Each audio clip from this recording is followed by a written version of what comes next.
If you are neurodivergent, but you want your life to be better, then you need to stop doing this. This concept will change your life, and it will skyrocket you into a success. Especially if you have ADHD and you're highly functional and intelligent, you need to hear this.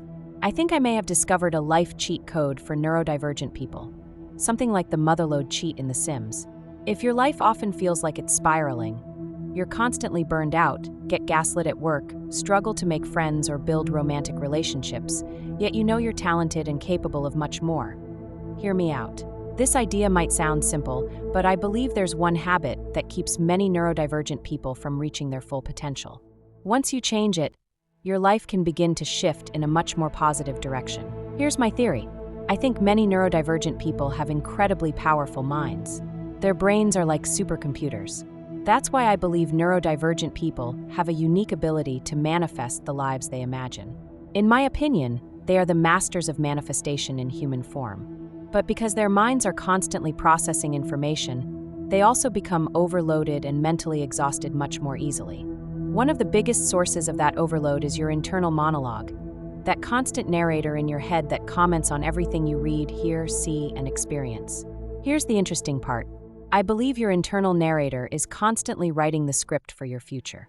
Every thought you repeat, every opinion you reinforce, every story you tell yourself about money, relationships, health, success, or the world becomes part of your subconscious programming. If your inner voice spends all day saying, "Finding a good job is impossible," "People can't be trusted," "I'll probably fail anyway," or "Life is unfair," then your mind starts treating those stories as your normal reality.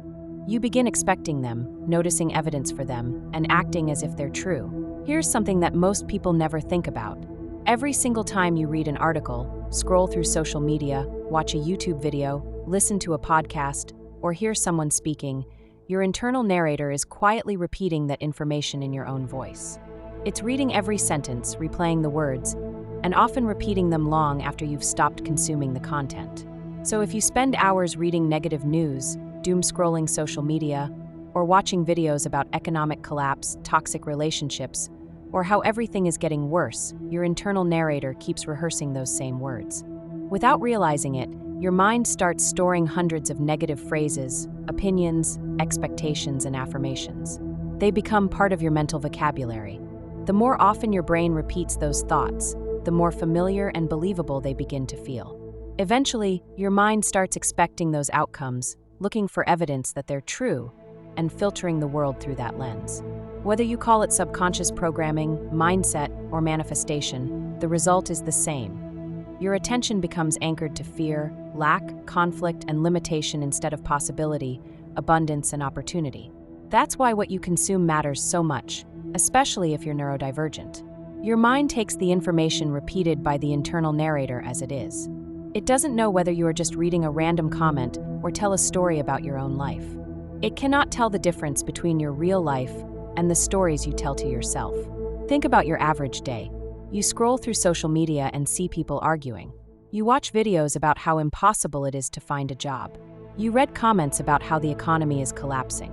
You consume stories about toxic relationships. You hear about crime, war, betrayal, illness, and everything that's wrong with the world. Then your internal narrator starts repeating all of it.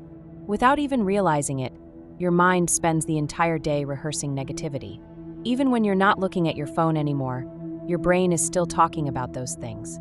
It's replaying them. It's imagining them. It's analyzing them. It's expecting them. And because neurodivergent brains often think deeply and intensely, that negative narration can become incredibly powerful. And trying to stop your internal monologue will not give you any results. It will just drain more of your energy. If your internal narrator is going to repeat everything it hears anyway, then be intentional about what you give it to repeat. Feed it words that inspire you, encourage you, and reflect the future you want to create, because those are the thoughts your mind will rehearse over and over again. Don't silence your internal narrator. Instead, train it. Instead of consuming content filled with fear, hopelessness, and negativity, intentionally feed your mind with the kind of life you want to create. Want a better job? Watch videos about people succeeding in that career instead of videos saying the job market is terrible. Let your internal narrator start talking about opportunities instead of obstacles. Want a beautiful home? Watch apartment tours or luxury house tours. Don't let your inner voice criticize what you see. Instead, let it say, "That's beautiful. I'd love to live somewhere like that one day. I wonder what it would feel like to wake up there every morning." Want financial abundance? Instead of constantly watching videos about recessions, inflation, and financial collapse, also spend time learning from people who have built successful businesses, invested wisely, or created wealth ethically. Give your internal narrator something inspiring to talk about. Choose movies with hopeful stories. Listen to uplifting music, guided meditations, prayers, or positive affirmations if they help you. Even something as simple as watching an 8-hour video of tropical islands, crystal clear water, white beaches, and palm trees can help. Let your inner narrator say, "The world is beautiful. One day I'd love to experience places like this. Here's why I think this matters. I believe manifestation isn't something you do for 5 minutes while repeating affirmations. Manifestation is happening every second you're awake. Your internal narrator is manifesting through every opinion it repeats, every expectation it creates, and every mental movie it plays throughout the day. Most people don't realize they're manifesting all the time because they think manifestation only happens when they intentionally visualize something. But in my opinion, your subconscious doesn't distinguish between the stories you consciously choose and the stories you unconsciously rehearse hundreds of times every day. It simply keeps reinforcing whatever receives the most attention.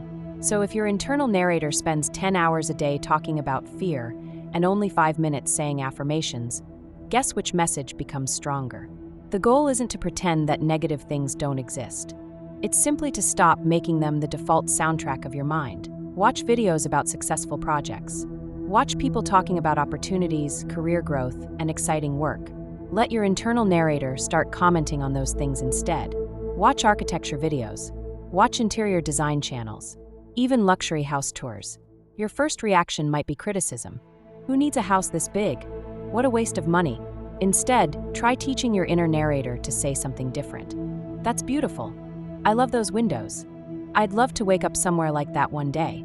Maybe one day I'll have a home that makes me feel like this. If you want a loving relationship, surround yourself with stories about healthy love, kindness, respect, and emotional connection. Watch films that leave you feeling hopeful instead of emotionally drained. Listen to music that makes you feel peaceful instead of angry. If affirmations or guided meditations help you, use them. If they don't, that's okay. There are so many other ways to train your mind. One of my favorite examples is those 8-hour videos on YouTube showing tropical islands, turquoise water, white sand beaches, mountains, forests, or beautiful cities around the world. Instead of just letting them play in the background, actually let your internal narrator engage with them. Say things like, "The world is so beautiful.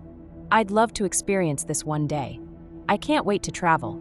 I wonder what it feels like to swim in that water. I'd love to build a life where experiences like this are normal." Little by little, you're giving your internal narrator a different script. Instead of rehearsing fear, it's rehearsing possibility. Instead of rehearsing failure, it's rehearsing opportunity. Instead of rehearsing everything that's wrong with the world, it's learning to notice everything that's beautiful, inspiring, and worth striving for. I personally believe that this changes the way you move through life. You notice different opportunities. You speak differently. You carry yourself differently. You become more optimistic, more confident, more resilient. People respond to that. You start making different decisions because your internal dialogue has changed. And eventually your external life begins to change too. The more your internal narrator speaks with hope, gratitude, confidence, abundance, and curiosity, the more your life begins moving in that direction. Whether you call that manifestation, subconscious programming, or simply changing your mindset, the result is the same. You begin noticing different opportunities, making different decisions, attracting different people, and creating a different future. Over time, this changes how you see yourself, your career, your relationships, your finances, and your future. It's not about completely ignoring the reality around you, but it is more about changing the stories your brain repeats every single day until those stories influence your actions, your confidence, and the opportunities you notice. People always ask, "How long does it take?" I have my own personal rule. I like to think that every difficult year of your life takes about 1 month of consistently changing your internal narration to begin balancing itself out. So if you've spent 10 years reinforcing negative beliefs, maybe give yourself 10 months of intentionally practicing a healthier, more hopeful internal dialogue. Will life become perfect overnight? Probably not. But I truly believe that changing the conversation happening inside your own mind is one of the most powerful things a neurodivergent person can do. Because if your internal narrator never stops talking, then maybe the goal isn't to make it silent. Maybe the goal is simply to give it a better story to tell. Every thought you repeatedly think eventually becomes the words you speak. The words you speak influence the actions you take. Your repeated actions become your habits. Your habits shape your character. And your character ultimately shapes your destiny. In other words, manifestation isn't just about wishing for something or repeating affirmations for 5 minutes a day. It's about the constant conversation happening inside your mind. Your internal narrator is rehearsing your future every single day. If that narrator constantly repeats thoughts of fear, lack, rejection, failure, and limitation, those thoughts gradually become your beliefs. Your beliefs influence how you behave, what opportunities you notice, the risks you're willing to take, the people you surround yourself with, and the decisions you make. Over time, those small decisions compound into the life you experience. The opposite is also true. If your internal narrator repeatedly speaks about possibility, abundance, gratitude, confidence, love, beauty, and opportunity, those thoughts begin shaping your beliefs as well. You naturally start speaking differently, acting differently, making different choices, and noticing opportunities that you may have overlooked before. Whether you call it manifestation, subconscious programming, or mindset, I believe the principle is the same. The story you rehearse most often becomes the life you're most likely to build.